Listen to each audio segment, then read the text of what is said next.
The Institute of Internal Auditors presents All Things Internal Audit. In this special episode, we're celebrating Women's History Month by bringing 5 senior audit leaders for a conversation that's long overdue. Together, they cover the careers they built, the rooms they walked into alone, and what they'd tell every woman in this profession right now. Many times throughout my career, I was the only woman in the room, and many times I was the only Black woman in the room. Do your homework, go in where you're confident, and have all the facts, be bold, and don't take no for an answer if you don't have to. I grew up in a Latino family, and one of the expectations as a child in that type of family is to not challenge authority. And that's difficult, especially when you're an auditor and one that needs to challenge the status quo. If you enter a high stakes conversation already bracing for prejudice, you're not going to be fully present because you are managing a narrative instead of leading one. Sometimes you need to see the other side of the risk, which is opportunities, and taking calculated smart risk to elevate your career, to seek opportunities. 5 women, 5 careers. Decades of experience across some of the world's largest organizations. They didn't just find their way into this profession. They helped shape it. First, let's meet our leaders. Chrysti Ziegler, Chief Auditor at Citgo Petroleum Corporation. Doris Myles, Director of Internal Audit at St. Jude. Dominique Vincenti, immediate past Chief Audit Executive at Uber and currently a board member at Loft Orbital. Erin Banet, Chief Audit and Risk Officer at Humana. Beili Wong, Comptroller General in Ontario, Canada. But like most people in internal audit, none of them started here. For some, it was intentional. For others, it was unexpected. But in every case, something clicked. I actually knew I wanted to be an internal auditor before I fully understood what that meant. I was a junior in college. I remember sitting in a Beta Alpha Psi meeting during career day, and a woman stood up to talk about her role at International Paper. She was an auditor. She talked about going to paper mills and understanding the operation of what was happening, and something clicked. And it all made sense to me. And I knew that's what I needed to do when I grow up. So I started off in the accounting space, but that was never my destination. I wanted to understand why things worked the way that they did, and closing the books was not enough for me. There were a couple of pivots that really crystallized my passion. And one that stands out early in my career was when I was an audit committee coordinator.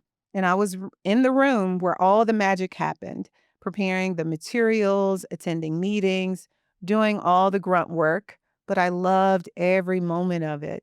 And at some point after a board meeting, my chief auditor pulled me aside and said, "Where do you see yourself in 5 years?" I guess he wanted me to talk about what business area I wanted to be in, but I remember clearly looking into his blue eyes, and I said, "In 5 years, I want your job." And I meant it. And so years later, a different company, I did have that job, but I brought something different to the table that he didn't have, and it was just that passion. So I decided I wanted to be an auditor back in college. And so I went to a small school, and recruiting from a Big Four perspective wasn't something that happened at that small school. And so applied the old school way to a lot of the different Big Four accounting firms, and ended up having a female that was a senior manager at the time that picked up my resume.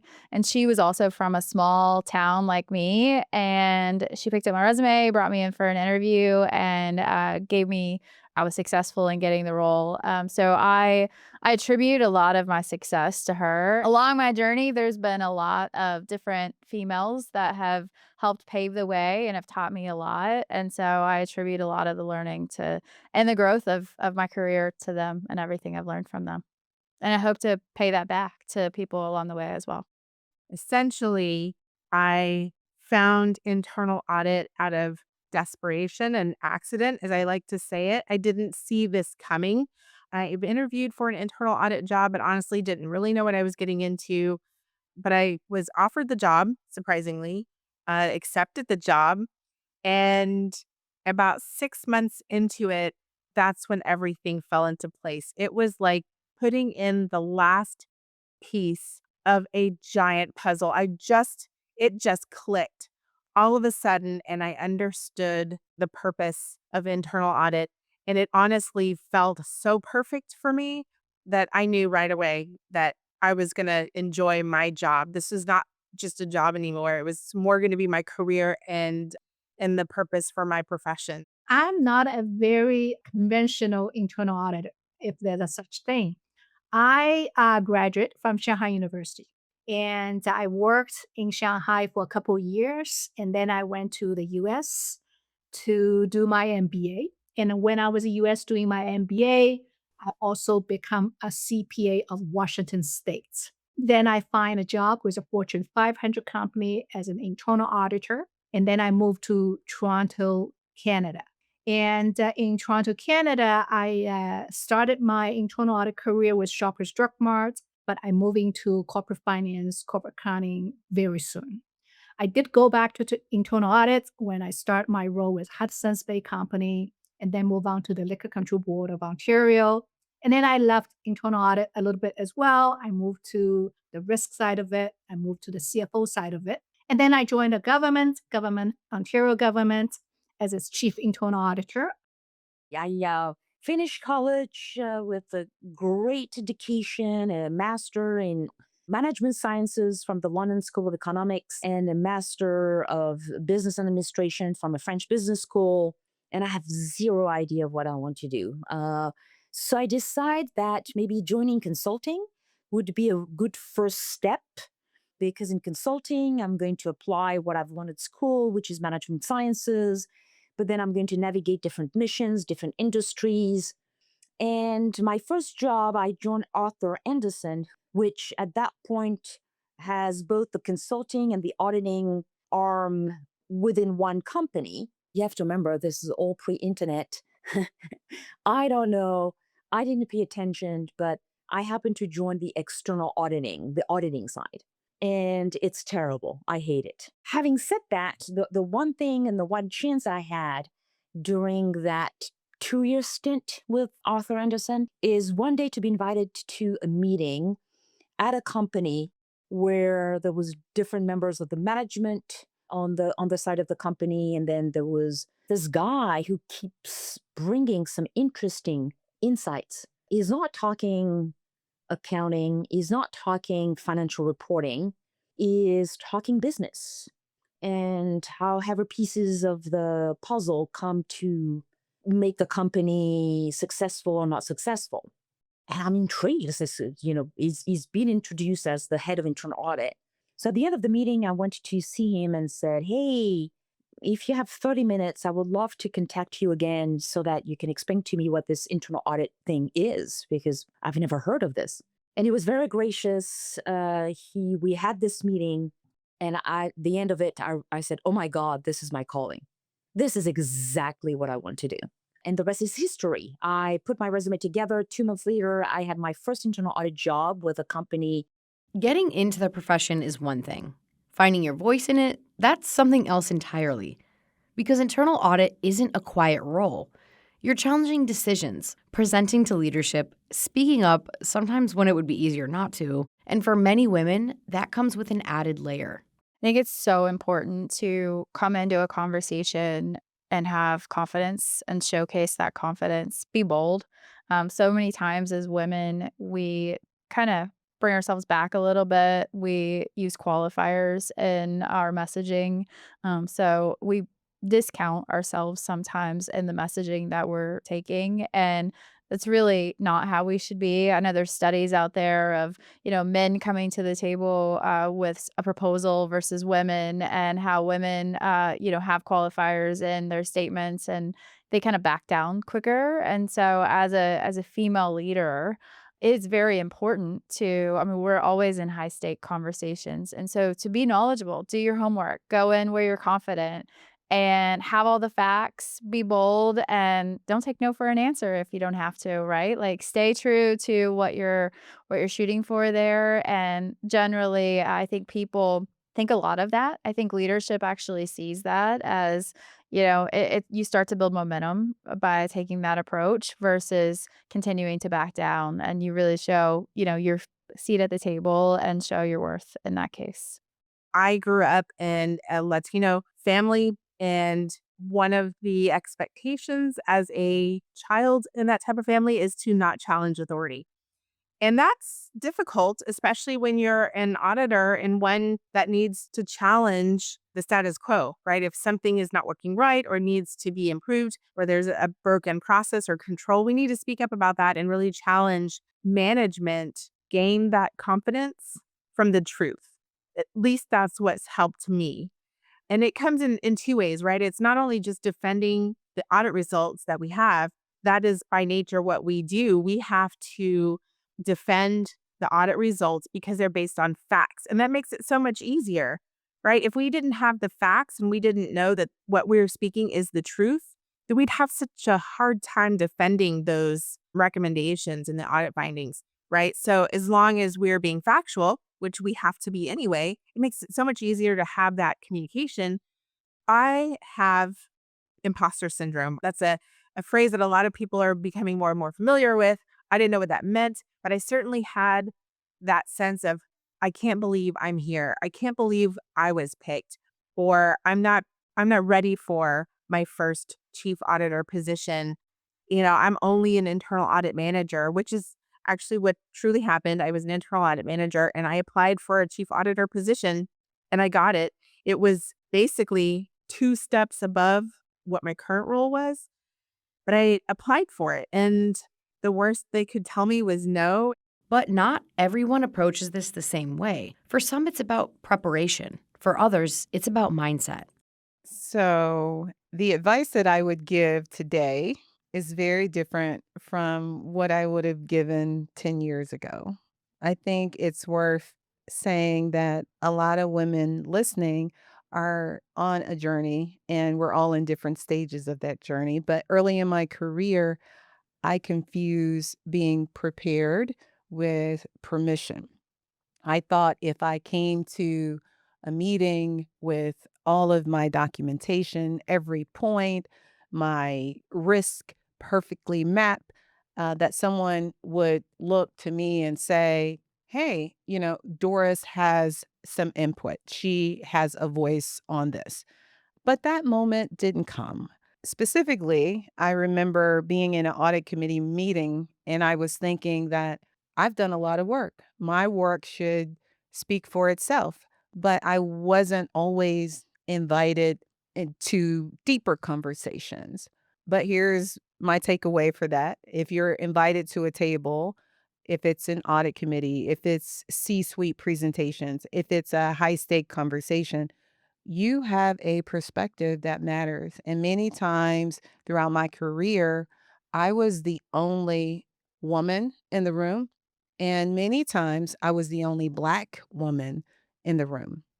And it would be easy to just shrink and to let others' voices like carry the weight of the conversation. But every time I did that, every time I held back, I always felt it later and I regretted it. So if women have a voice and they're invited to the table, I want to encourage them to speak up. Your voice matters. And sometimes it's about timing, but sometimes it's about just speaking when asked. But you come prepared, you do your homework, and sometimes you don't wait for the invitation to add your perspective. You may have to jump in there. And this is probably more directed towards women of color. You often feel pressure to overqualify your statements. You soften the delivery. You make your perspective palatable. And sometimes when you do that, you lose your message. It doesn't hit the same way. So You can be thoughtful and you can still be direct and you can be measured, but it's still powerful when you do that. Be organized, be okay with being uncomfortable in some of those conversations. The discomfort, it's going to be there. It doesn't disappear, but that's exactly the moment your voice should be heard and you should speak up. Walk in the room as a professional first. There's well-meaning but ultimately limiting tendency to coach women on how to navigate bias before they even open their mouth. So to preload every interaction with an awareness of how they might be perceived as women. And I think that framing, however well-intentioned, can quietly undermine the very confidence it's trying to build. So if you enter a high stakes conversation already bracing for prejudice, like being, oh, I am a woman, so how should I do this? You're not going to be fully present because you are managing a narrative instead of leading one. Let me say something first. Does bias exist? Absolutely. Is sexism real? Yeah, absolutely. I would never minimize that. But the antidote is not to make gender the operating lens through which you navigate every professional interaction. The antidote is radical ownership of your expertise. So my advice to any professional, woman or man, is to speak from the top of your knowledge and not from the edge of your anxiety. When you are the most informed person in the room on a given matter, act like it. Take up the space that your expertise earns you. Don't wait to be invited into the conversation. Take place in the conversation. And working as a woman in a room that may not fully value women. You walking in as someone who has done the work, knows the topic, and has something essential to contribute. So you're bringing you in the room and your judgment, your preparation, your point of view, and that in every and any circumstances will command respect across any table. I've entered every job with, I had something to say. I had something I know I wanted to do. I wanted to try. And I was just trying to find an environment that was willing to let me do that. So I never really entered a room begging for something. I was entering the room with, I have an idea. I'm going to share it. And I'm going to share it again and again and again until I find an environment where I find the conditions where I can execute on that idea. And that's not a gender strategy. That's just a professional one. I think as an internal auditor, we have the privilege. Doesn't matter you're junior auditor, you're senior audit executive. We have many, many opportunities to sit at the table to voice our recommendations. I remember my early career in my 20s, and I was doing an audit in Athens, Greece. I was doing an audit in Dusseldorf, Germany. And when I was done my audit report, I was there by myself and I was tabling the report with the highest ranking official within the local subsidiary. And sometimes I get questions, I get challenged, and I got asked point blank is, you're so young. Like I've been in this organization for 20 years as the CFO. What kind of recommendation you can give to me? And what I said to them in a very calm and professional manner is that, yes, maybe I haven't been with a company for over 20 years, but I have been to 20 locations all over the world. So I can share the best practices I have learned from Brazil, from other countries, from China, from the US with this particular location. And when I sit in those rooms at those tables, I think I always try to have an open minded mental posture because I am there not just to dish out my findings, my recommendations. I am there to share my observations, and I'm absolutely there to welcome their feedbacks. And those individual moments, speaking up, pushing back, taking space, they don't just shape careers. They're reshaping the profession itself. And you can feel that shift happening in real time, not just in the numbers, but in how internal audit is evolving, who leads, how decisions are made, and what leadership looks like today. So back in 2017, only around 30% of women were CAEs across the United States. And as of current state, around 47% are CAEs. And so obviously to me, that says we're doing something really right here, right? Like we all have those examples of women who have helped our career. And so I see it as we're taking that right seat at the table. We're showcasing our worth in those high stake conversations and really showcasing our confidence.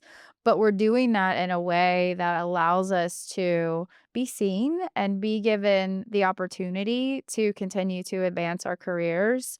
And I think that's really important because as people grow under us, right? Like we want to be also those people that give back and help to also make other females their career grow as well. The most significant shift I've seen in this, women are changing what it looks like to be credible in the profession. And it's a big deal. I think women have a superpower in this space. We are powerful, we are empathetic, we hold people accountable, but we still make people feel seen. We're attuned to the subtle shifts that's happening beneath the surface, and we respond to that. And that's not just our soft skills, it's more like our strategic capabilities. For a long time, people talked about like a strong internal audit leader would be someone who led with authority, kept their emotions at bay. And that's good, but I don't think it's the full picture and it doesn't add a lot of value to the table. What women have brought, I think, is so much broader. The relationships. We can hold conversation with different people. We know the delivery matters. But I want to share something about an experience when I worked at Mondelez. I had oversight responsibilities for a remote team that was based in Russia. And this was a few years ago, but there was so much happening beneath the surface. Pressures the team was carrying that weren't necessarily visible. There was a lot of things that weren't being talked about. And I had a choice to lead that team with empathy. I was very inclusive. I over communicated. If there was something that I wanted to know, we had the conversation. And I think in the end, that gave them a safe space.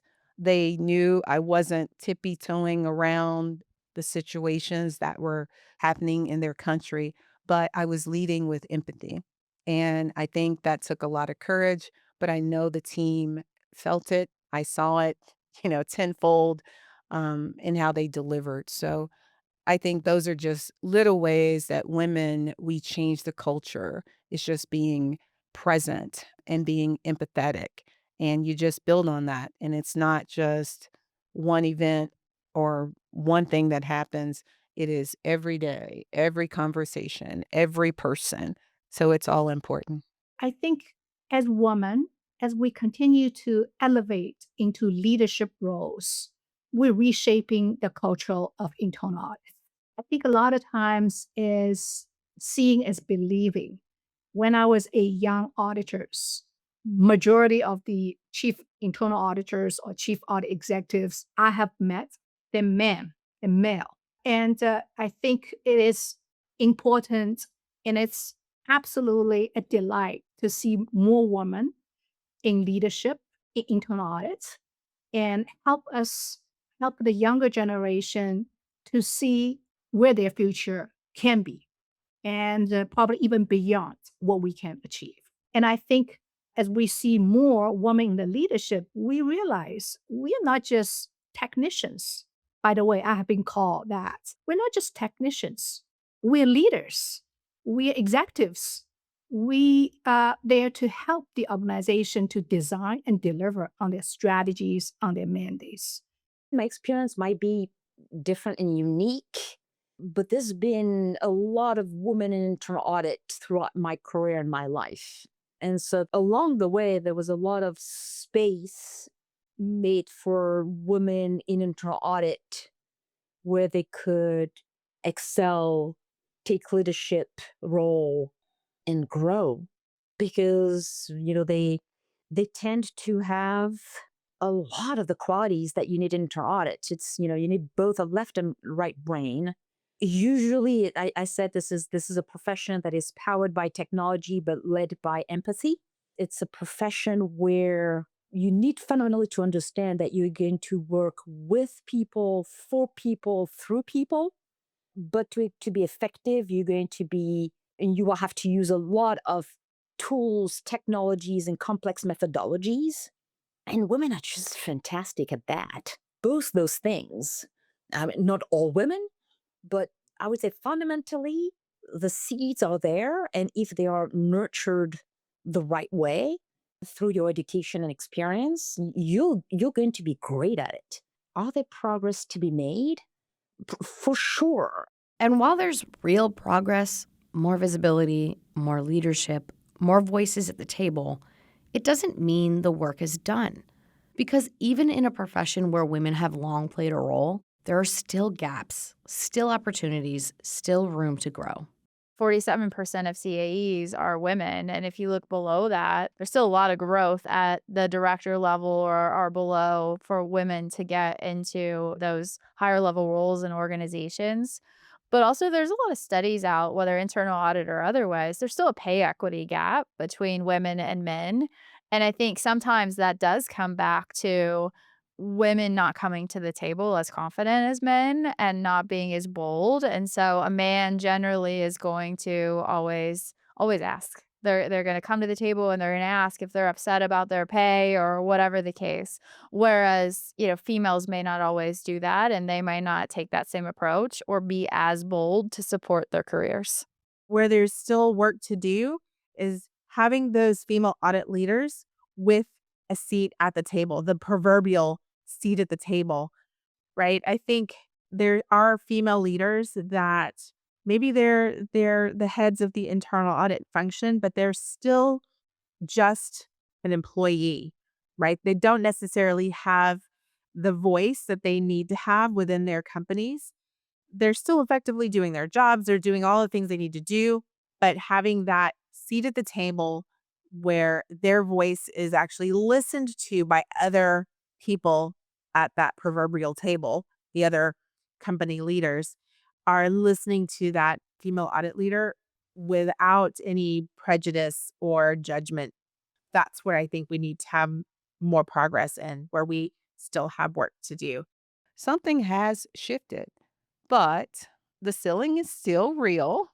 Women of color continue to hit walls. It may have less to do with qualification, but sometimes who's in the room making decisions. So when you talk about sponsorship, it's still a wide gap. We all have mentors, but the mentor is really someone you talk to, but that sponsor is someone that speaks when you're not in the room.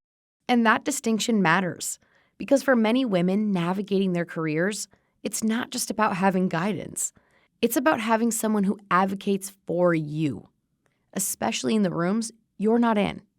I think it's important to find your sponsor, like find somebody in your career path, no matter what level you are, that truly like pounds the table for you, whether a female or a male. I've had, many and both categories across my career, but having someone or a group of people that really have your back and really want you to be successful is extremely important to help you get to where you want to get to. But support doesn't always look the same.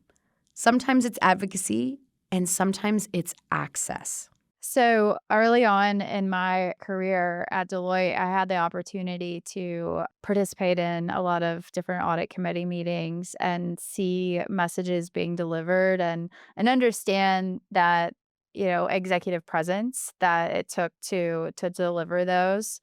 I was also fortunate at Deloitte. I was in a women's leadership program and had an executive coach along the way. And it was amazing, all the great things that come out of that and that you can take along your career. And so if anybody ever has the opportunity to take on a coach or, adapt based on, an external coach and the feedback they're giving you, take it. It's always worth it, in my opinion. But when I started at Humana, our chief audit executive at the time was also a female that came from a similar tenure at PwC that I had at Deloitte. She was adamant that all of us as leaders, so there were other directors in addition to myself that reported up through her, we all had the opportunity to speak from day one at every single audit committee meeting. And so we may have had like a really small part, but we got to have the opportunity to speak, get the questions real time, and also just see the dialogue and the expectations that, from all the back and forth conversations.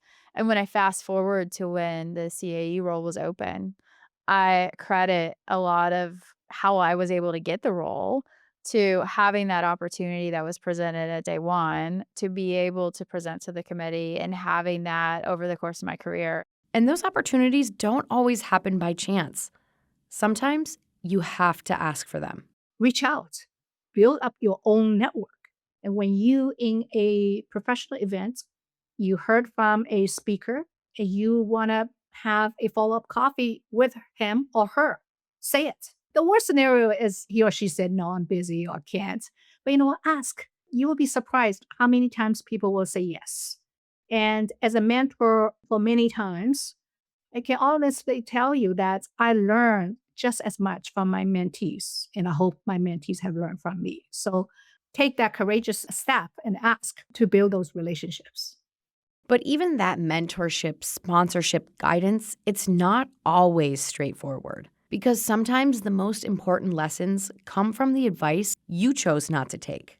I had just had my son, and I still had aspirations of being a leader, being an executive.